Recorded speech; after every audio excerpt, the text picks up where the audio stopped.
Tak dapat pindah rumah baharu, dek jambatan hanyut. Abuse sabar menanti. Sebelum kita melangkah jauh, yang belum lagi subscribe, apa kata anda subscribe dan tekan butang notifikasi untuk video selanjutnya.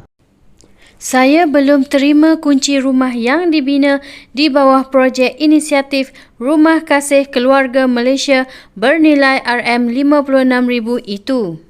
Jika kunci diserahkan pun, macam mana saya hendak pindah kerana jambatan hanyut di bawah air? Itulah kata pelawak Abby Yunus 56 tahun yang belum dapat menduduki kediaman baharu di Kampung Paya Lebar Hulu Langat berikutan jambatan penghubung ke penempatan itu musnah dalam bencana banjir Disember tahun lalu. Abby mendakwa sudah mengemukakan aduan kepada Wakil Rakyat serta Jabatan Pengairan dan Saliran JPS negeri agar jambatan baharu dibina. Namun, difahamkan perkara itu masih dalam proses kelulusan. Bagaimanapun, Abby berkata dia tiada masalah untuk menunggu jabatan baru dibina.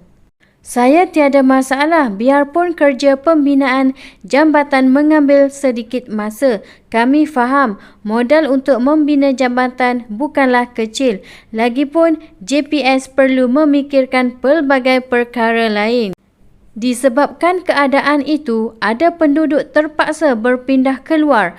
Laluan hanya boleh dilalui motosikal.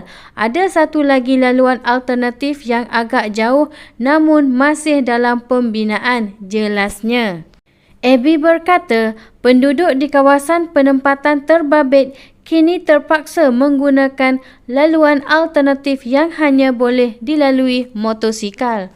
Selain itu, Abby bimbang untuk berpindah berikutan sungai yang terbentuk di hadapan rumah selepas banjir Disember lalu masih terhakis. Hakisan itu perlu diperbaiki bagi mengelak rumah saya terkena kesannya. Saya tidaklah trauma atas apa yang berlaku sebelum ini. Bagi saya, jika hendak banjir, mana-mana pun boleh berlaku. Jadi, saya hanya mampu tawakal. Lagipun, itu sahaja tanah yang saya ada. Mana lagi saya hendak pergi, tuturnya. Dalam pada itu, Abby berterima kasih kepada Kementerian Pembangunan Luar Bandar yang menggantikan kediamannya yang musnah dalam bencana banjir akhir tahun lalu. Biarpun rumah baharu dibina dengan kos lebih kecil, Abby bersyukur kerana bukan mudah untuk mengumpul modal membina rumah. Bantuan kerajaan ini membuktikan kami dipandang dan diberi perhatian berat.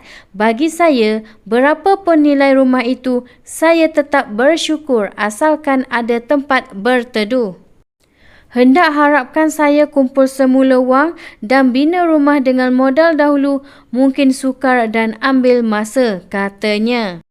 Pada 19 Disember lalu, Abby berdepan ujian berat apabila rumah mahligai impian yang tinggal 10% untuk disiapkan dihanyutkan air. Berikutan itu, Abby menanggung kerugian hampir RM200,000.